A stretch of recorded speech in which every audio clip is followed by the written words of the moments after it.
I'm Jane. I'm here in Costa Rica, and I noticed that the way the sun is shining, that it's not necessarily the best light. So thank you for the grace that you're giving me.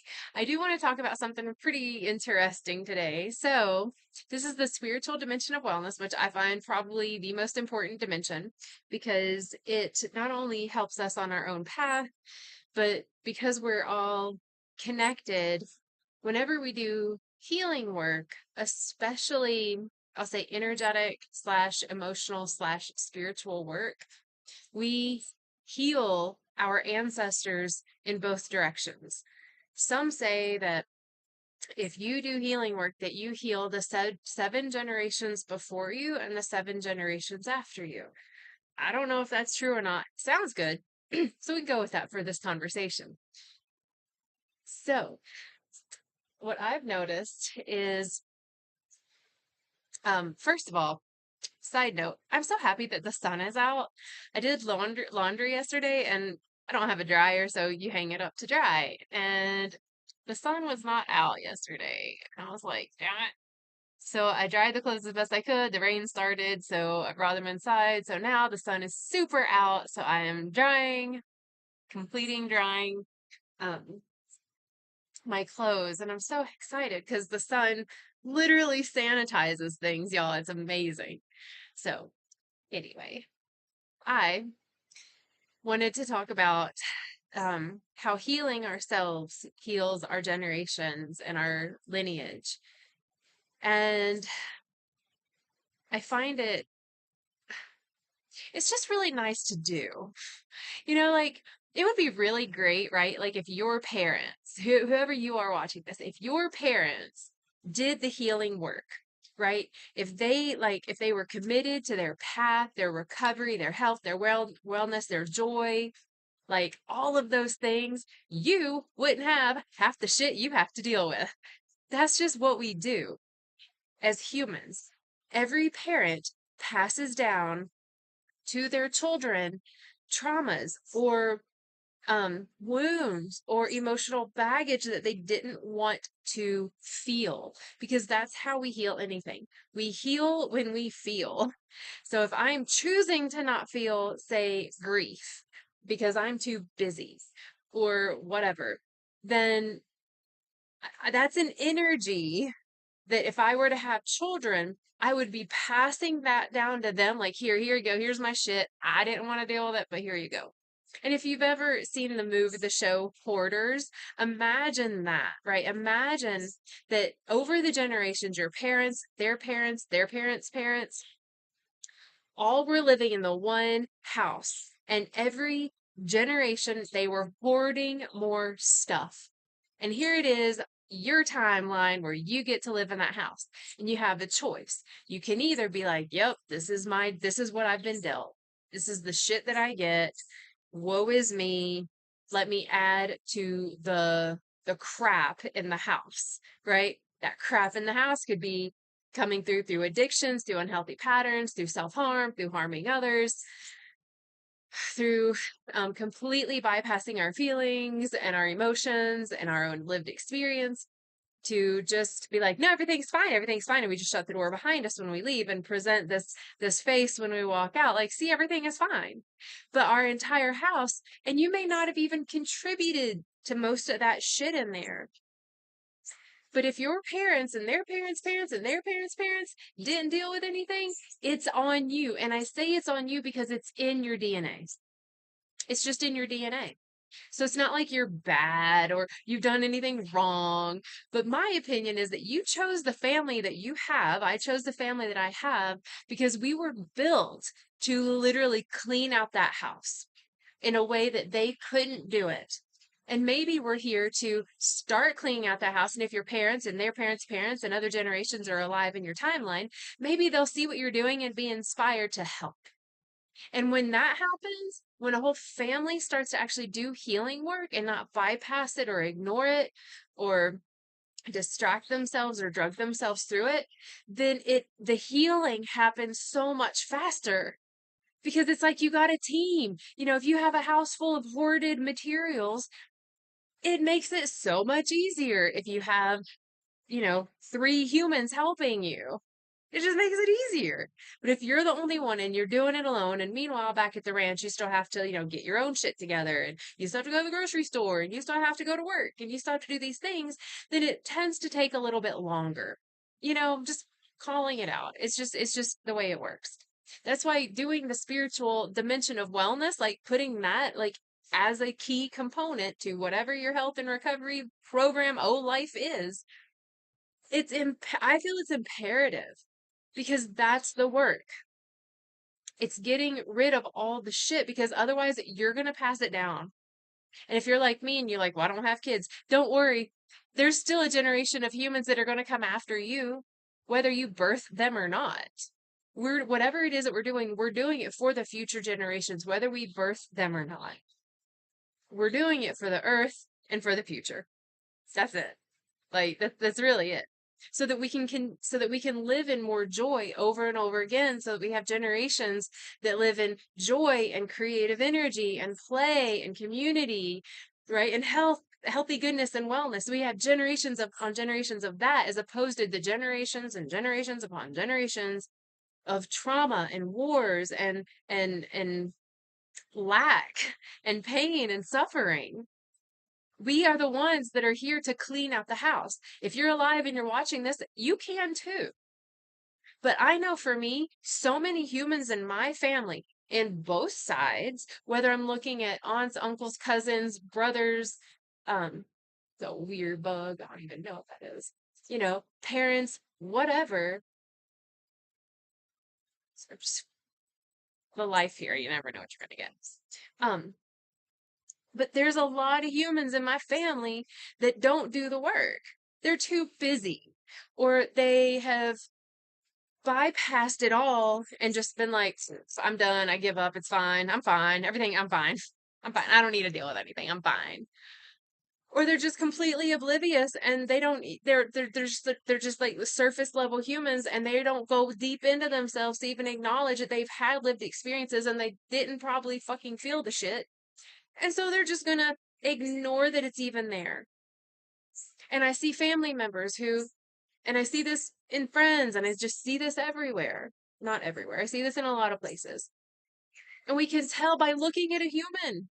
If they're unhealthy, if they're unwell, if they're miserable, that's a telltale sign. If someone is harming themselves, that's a telltale sign that they have not done the work on the spiritual path to reconnect to their divinity, their love, to heal their shit with love. It is. It's literally, it's healing it with love and compassion, radical acceptance. And then we can start to create. But if we don't dive in to those really painful experiences, emotions, feelings, and be able to love ourselves, then we aren't living as fully and healthfully as we could. When I do the work, and it's apparently a never ending fucking process because I'm in it all the time. Like, I'm always diving in, and I find a part of like my childhood or an experience that I had yesterday, or anything in between, where I'm like, ooh, wow, I held in my words. I didn't speak up. I felt angry and I didn't express it, or I felt angry and I really expressed it. Someone said something and it really hurt my feelings, and I wonder where that came from. Why did that hurt my feelings? As opposed to someone said something, they hurt my feelings, so they suck. You know, like, we are the great mystery. We are the infinite of everything. We are the depths of the darkness, where we dive into that darkness and we shine the light. That's the healing. That's the spiritual path. It's always seeking more of the light, remembering that we never lost it, that we are it. When we remember that we are the light, what is the light? It's love. When we remember that we're loved, then we accept what we've done at a deeper level.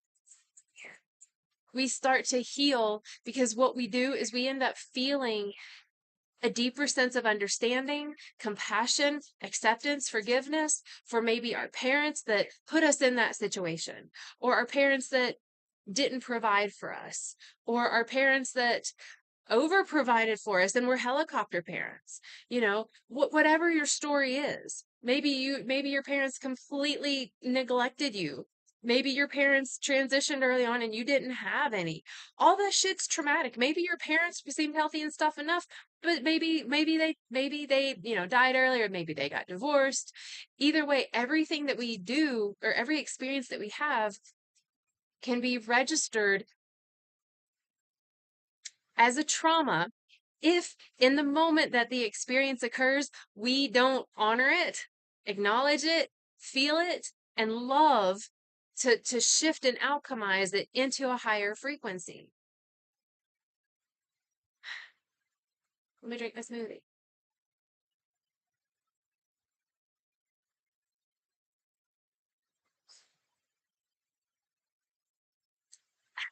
Spicy. So yeah, we're a bunch of kids walking around forgetting that the path to health and wellness, it's a physical path. Duh. It's a social path. Yep. It's an occupational path for sure. It's a financial path, of course, and it's a spiritual path because no matter how much money I make, if I don't do anything with it or share it, then what's the point? You know?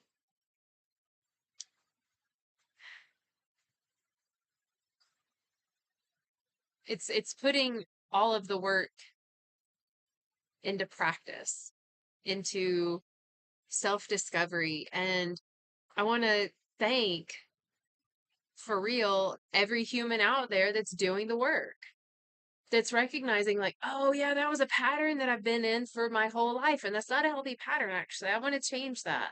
And that hurts, right? Because whenever we change direction, it's like, whoa, it's a little jarring. I want to thank everybody that's willing to feel their feelings and not shove them down. Because if you're shoving them down, you're leaving a mess for someone else to clean up. And I've been cleaning up so many messes. Not to mention my own damn messes, right? Like, I'm still making my own mess. I'm still living my life, having my experiences that I'm like, ooh, that was a mess. I need to clean that up.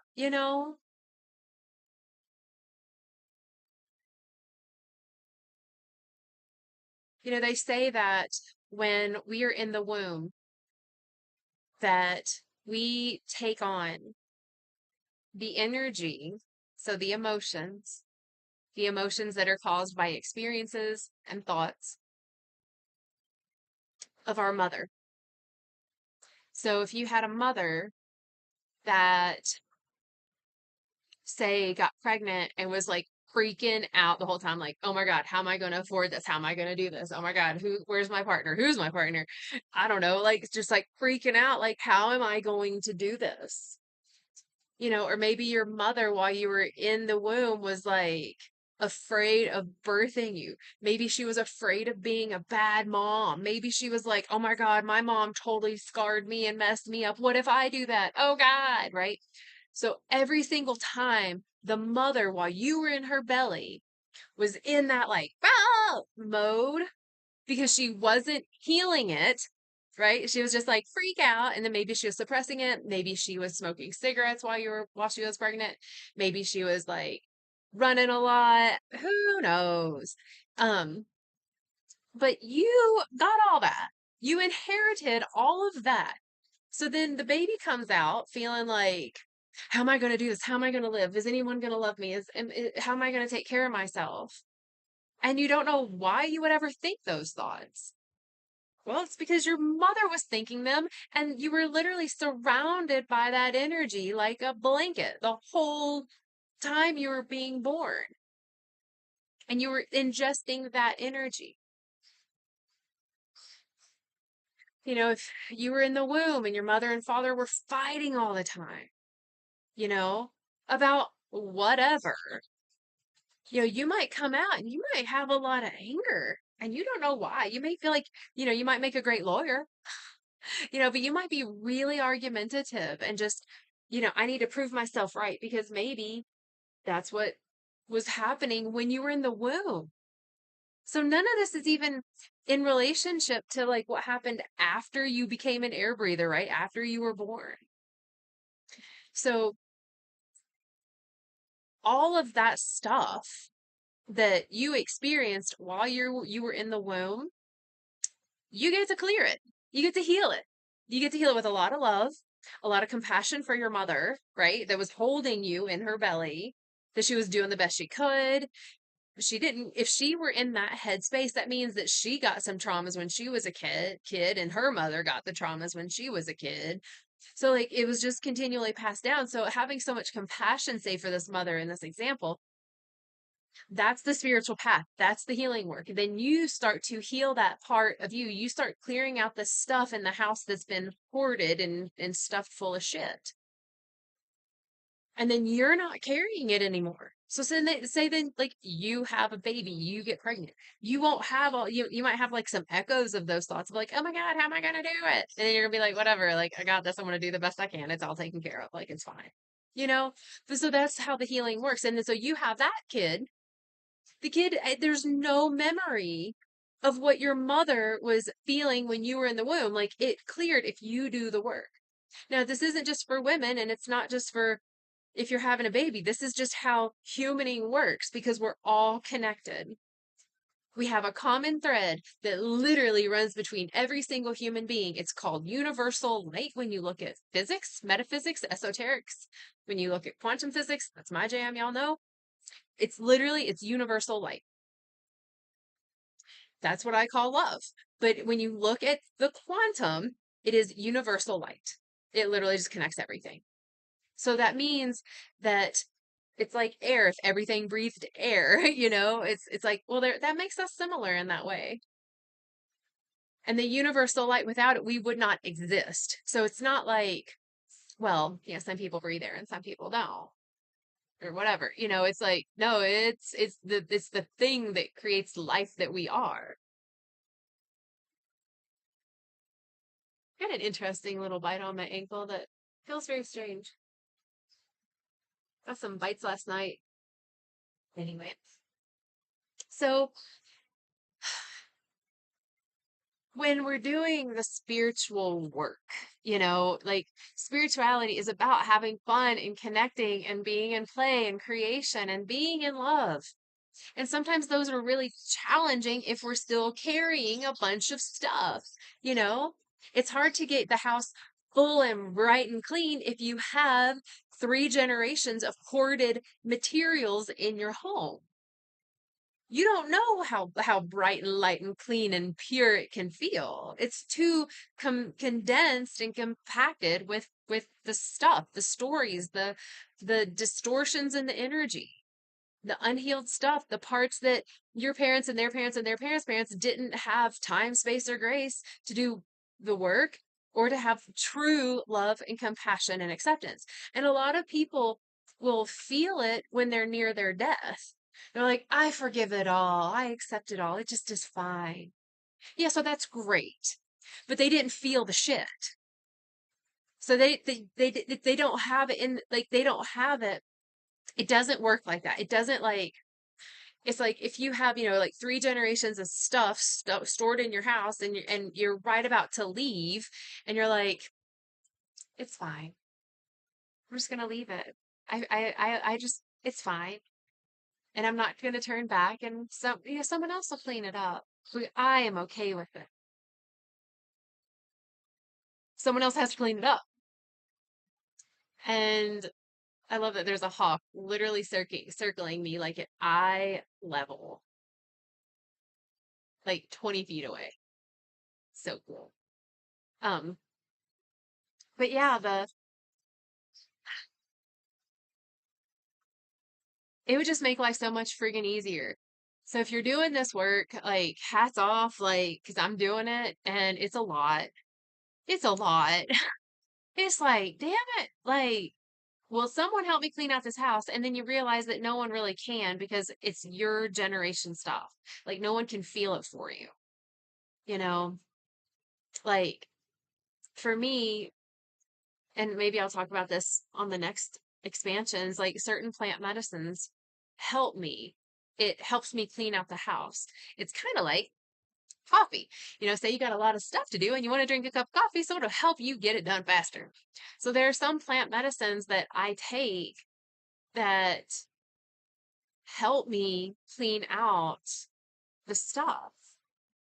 Um, yeah, I'll talk about that on the next expansions. Let me write that down because I want to talk about that. Oops. Tune in next time. So yeah, it's it's interesting how it works, you know? Like I have one family member that has a lot of feelings that I really wish he would feel, just because he has children. And I'm like, man, that'd be really great if he felt it so that his kids don't have to like deal with extra shit on top of their own shit that they're going to be dealing with because they're a human.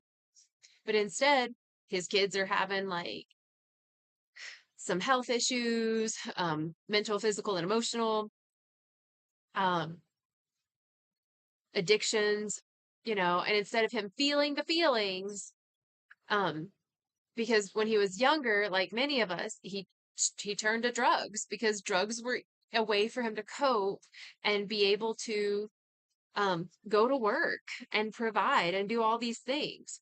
Hashtag me too, most of us, many of us. And then his life completely shifted. And so he was, I think he had stopped doing most all drugs except for smoking marijuana. And he wasn't using it as a medicine. He was using it as like a habit, like the way to escape. And so he was like, well, I need to stop doing this. Right. So he stopped smoking cigarettes and he stopped smoking marijuana and he started drinking alcohol. So not only is he not feeling his feelings, but now he's an alcoholic. He drinks, I assume, every day. When I see him, I can talk to him when he's had maybe one beer, but after that, he's not there. So all those moments that he's not there, he's not feeling anything. And I've been such a good drinker before. Like I know that when I drank like that, it was because I didn't want to feel what it was that I needed to feel. When I was getting divorced, I went through a total bender, like not okay style. And I didn't do it every day, but I did it a lot. And when I did it, I did a really good job at it because the feelings of the grief were so big. I had so much sorrow and just sadness and the grief of the death of this relationship. I couldn't handle it. And I didn't have at the time a support team, not in the way I needed. So I turned to alcohol. And then I stopped drinking eventually. And all those feelings of grief and sorrow and loss of the relationship were still there. They were still there. So I could have drank myself to death, and that energy that wasn't moved into love would still be here on this earth plane for others to walk through that shit. Ew, gross. Ain't nobody want to do that. So instead, my path, the spiritual path of this healing, has been to feel it. And it was a lot. And there's still echoes of it because the echoes of it isn't the sadness or grief anymore. Now it's like tears of compassion for the girl that didn't have the support, that didn't feel safe to feel it, that didn't know how to feel it, that didn't know how to process it. So now I feel compassion. I literally feel it in my physical heart just thinking about it. And that's the energy that I want to put out there to the generations before and after me. That the heart of compassion. When I have the energy of compassion coming out, like, oh my God, that feeling of like, I understand, I feel you. I see you. That compassion is so much more medicine and nourishment to this earth plane than me feeling and emanating out excess grief and sadness and judgment or shame or blame or whatever it is those feelings were that I was feeling. But I needed to stop all of the drugs and the alcohol to be clear so I could dive into myself and feel this, excuse me, feel the stuff. And, this family member of mine that I'm talking about, it's like because I literally have been there, just don't have the children like they do. But like, I'm like, that's also like a version of me. Like, I don't feel that they need to change. If they did, awesome. If not, that's fine. I totally accept where they are. If they want to die with a bottle in their hand, that's their choice. I don't like it, but that's their choice. You know, by them being emotionally unavailable to themselves, they're not even fully emotional available to their children who desperately need them, but they're not there. They're not there. And even if they're present without alcohol, because they can't hold this emotional shit that they got, they can't hold the emotional shit that their kids have. So they can't be a safe space. They can't truly empathize and sympathize. They can't offer a full depth of compassion because they don't have it for themselves. We can't give what we don't have. We don't, it's literally a math equation. If I don't have 5 apples, I can't give you 5 apples. But if I have a whole friggin' orchard and I'm like, hey, I'll give you all the apples you need and I want to have extra, right? It's like that whole empty cup thing. You got to fill your cup first. The filling of the cup is diving in, doing the work and discovering, remembering, and filling up with that holy light of love and compassion and grace and acceptance. And when we do that, we change the world. We literally change the world. We pave the way for others that are coming behind us, whether they're bloodline or not. And we set the stage for the future. And it's a lot of work. It's a lot of work of the heart. Spiritual work is heart work. I thought that running a marathon and training for that shit was the hardest thing that I would do. Physically, it was hard. I didn't like it. I didn't like it. But the hard work is feeling my own shit and the generations of shit that came before me so that others after me just don't have to do it. So if you're watching this and you're like, no, I feel pretty good. Cool. Amplify your compassion. Send it out to all beings everywhere, right? Like let it ripple out beyond you with intention and move it through the quantum field. Please, the earth could use it. All of her children, all of us humans could use it. It's a really, I feel like it's a potent time to be expanding in the compassion for ourselves so that we can have compassion for each other.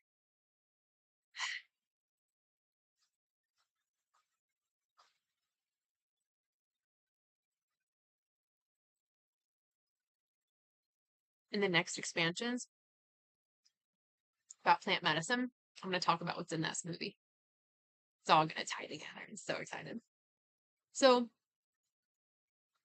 while you're living your life and you're on this recovery path because you're recovering from yesterday, you're recovering from childhood, you're recovering from whatever indoctrination programs of domestication that you were handed when you chose to become a human in this timeline. We're all in this timeline of recovery, I swear. No one's getting around it. Just want to send everybody a lot of love and a lot of love. That's it, really. Just a lot of love and gratitude for being on the earth plane, whether you choose to do this work or not, whether you just wait and you're just gonna hold out till the last breath and be like, forgiveness, it's all good, I'm good. And you can leave all the stuff for your generations after you to clean up. That's what you want, you know. And until those moments, either way, we're still breathing, still living, hopefully still loving. So take care of yourselves, take care of each other, and I will see you next time.